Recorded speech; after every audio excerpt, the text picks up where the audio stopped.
The neon signs of Neo, Shanghai's pleasure district, cast dancing shadows across Captain Arya Chen's face as she stepped into the establishment known as the Velvet Nebula. She had exactly 1 hour before her transport ship departed for the outer colonies, 1 hour to forget the loneliness of deep space, the burden of command, and the hollowness that had settled in her chest over 3 years of solitary cargo runs. The receptionist, a sleek android with violet eyes, greeted her with practiced warmth. "Welcome to the Velvet Nebula, Captain. We offer companionship experiences tailored to your preferences. Human, android, or perhaps one of our exotic companions."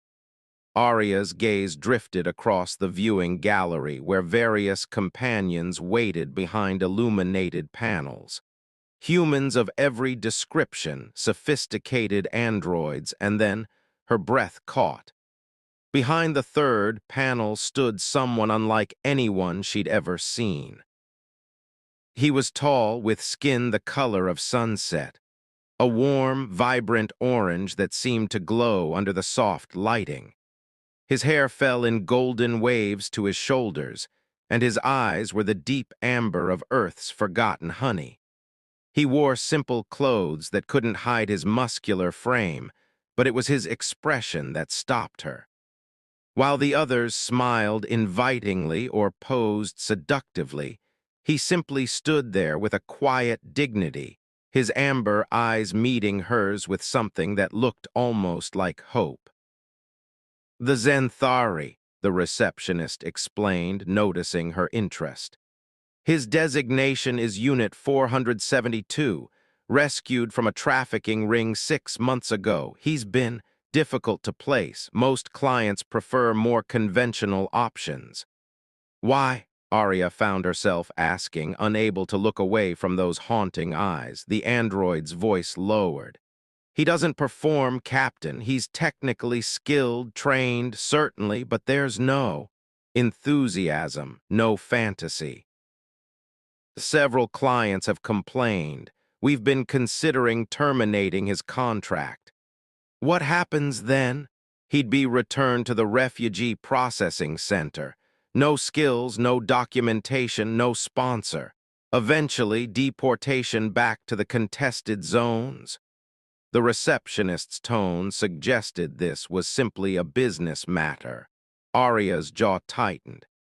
The contested zones were where the Zenthari had been hunted to near extinction, their home world strip-mined, and their people enslaved. Sending him back was a death sentence. "I'll take him," she said, "for the hour I paid for." The receptionist processed the transaction with brisk efficiency, and moments later, the orange-skinned man was led to one of the private rooms where Arya waited. He entered with his head slightly bowed, a gesture of submission that made her heart ache. "You don't have to do that," she said gently. "Please sit." He looked confused but complied, settling onto the plush couch across from her. Up close, she could see the faint scars on his wrists, restraint marks, probably from his time with the traffickers. "What's your name?" she asked. His amber eyes widened in surprise. They call me Unit 472.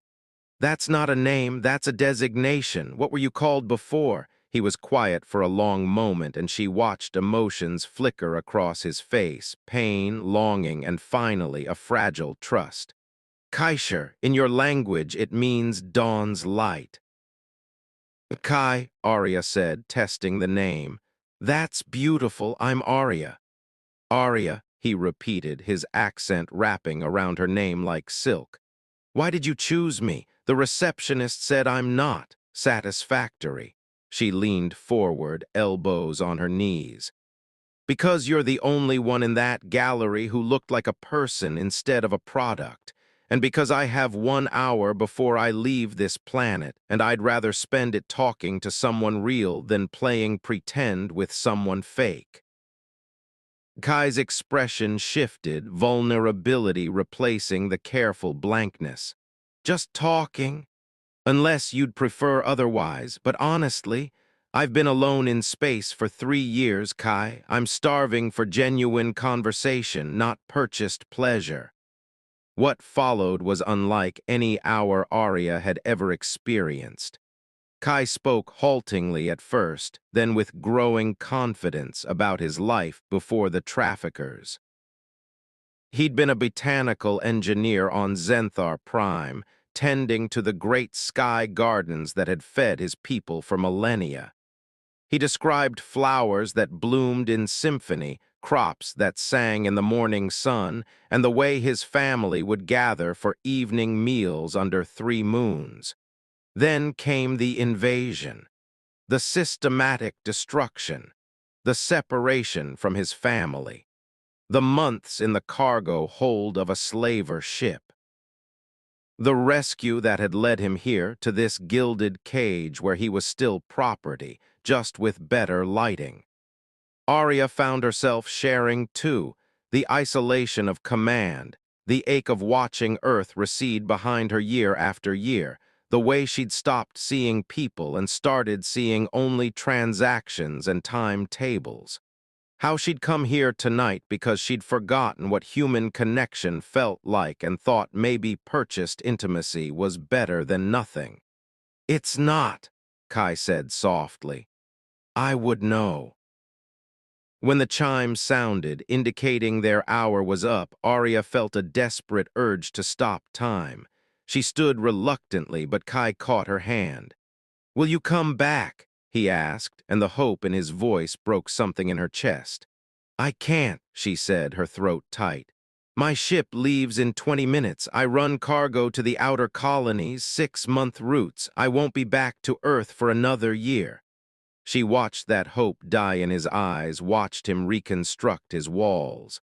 "Of course, thank you for seeing me, even for an hour." Arya made it halfway to the door before she turned back.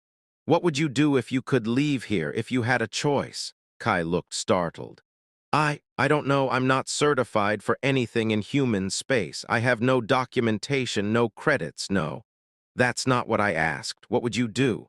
He was quiet, then said, "I'd grow things again. I'd find soil and seeds and make something beautiful. I'd have a name instead of a number. I'd have a home instead of a room." He stopped, looking away. "What?" "I'd want to matter to someone, not as a transaction or a service, but as me." Arya made her decision in that instant. "The cargo runs are lonely. My ship's big enough for two. I could use someone who knows hydroponics. Growing fresh food in space is hell, and I've been living on rations for 3 years. I can't pay much, but I can offer room, board, and legal sponsorship. It would get you documentation, worker status, and in 5 years, citizenship rights." Kai stood slowly, disbelief written across his face. "You're offering me a job, a real job? I'm offering you a choice. Come with me now, work as my crew, and you'll never have to see this place again, or stay and—" She couldn't finish that sentence. "Why?" he whispered. "You don't know me. 1 hour of conversation doesn't.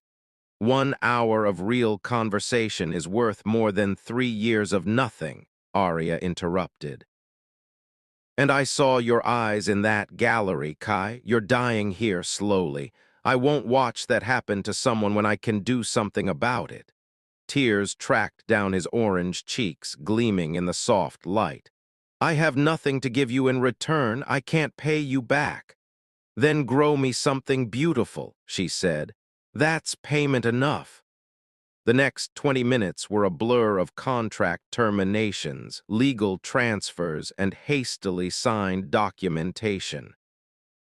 The Velvet Nebula was surprisingly cooperative once Arya offered to pay out the remainder of Kai's contract. Apparently, problem employees were more trouble than they were worth. As they ran through the neon-soaked streets toward the spaceport, Kai's hand firmly in hers, Arya felt something she hadn't experienced in years. Excitement for what came next. Her ship, the Wandering Star, wasn't impressive. a mid-sized cargo hauler with basic living quarters and a temperamental engine core. But when Kai stepped aboard and looked around with wonder, it might as well have been a palace. "It's wonderful," he breathed. This is really happening." "It's happening," Arya confirmed, running through pre-flight checks. "Strap in, we launch in 5. The first weeks were an adjustment. Kai threw himself into converting the ship's small hydroponics bay from a neglected storage area into a functional garden. Arya watched him transform, seeing life return to his eyes as green shoots pushed through carefully tended soil. He sang while he worked, haunting Zenthari melodies that echoed through the ship's corridors and made space feel less empty. They talked during meals, during maintenance shifts, during the quiet hours of jump space transit. Arya learned that Kai had a wicked sense of humor, a gift for storytelling, and an encyclopedic knowledge of plant genetics. Kai discovered that Arya could pilot through debris fields that would terrify most captains, that she loved ancient earth poetry, and that she made absolutely terrible coffee.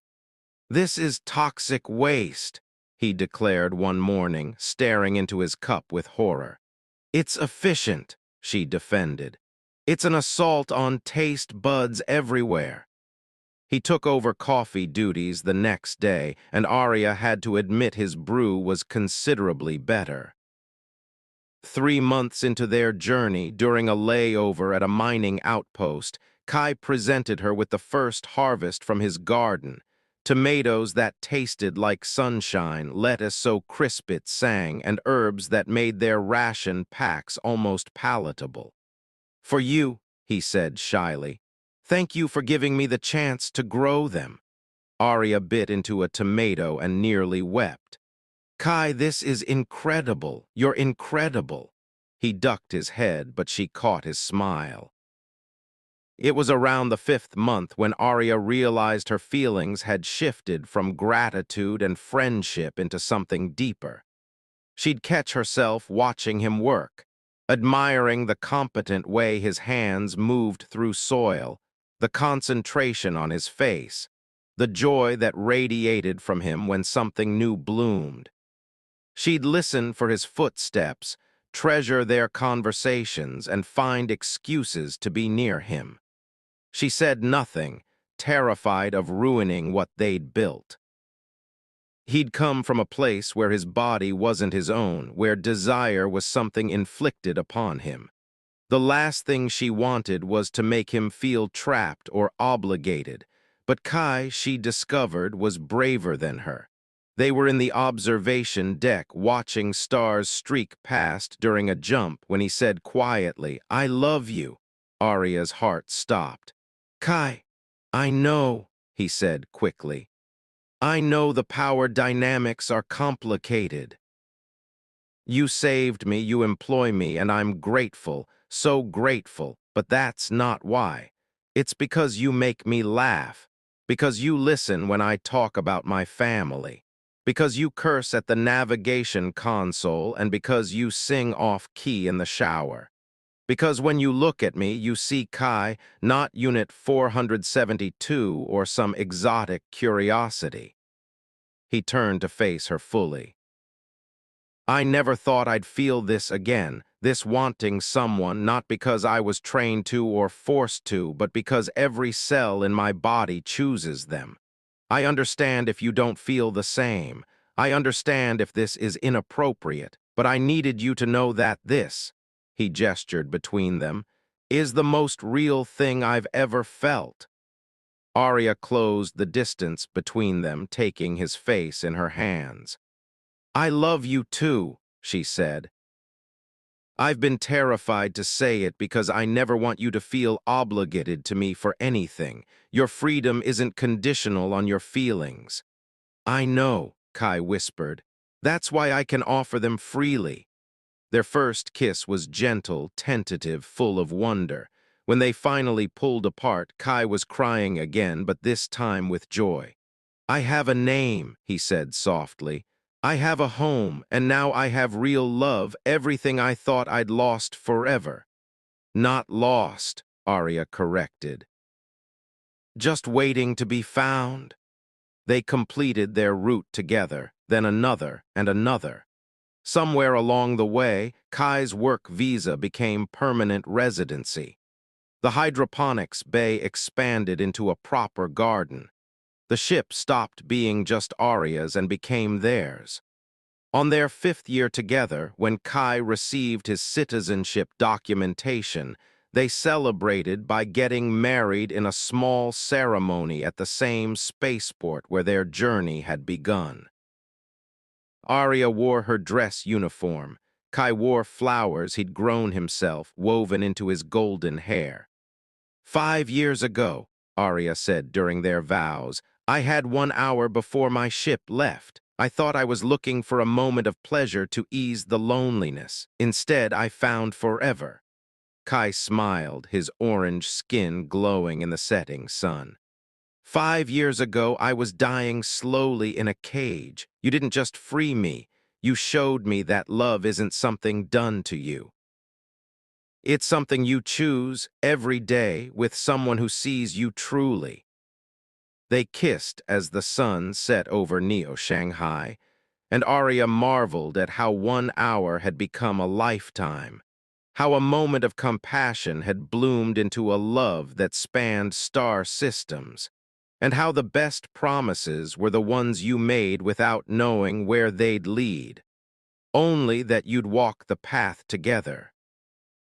That night aboard the Wandering Star, surrounded by the garden Kai had grown and the life they'd built, Arya realized that she'd never been truly home until now.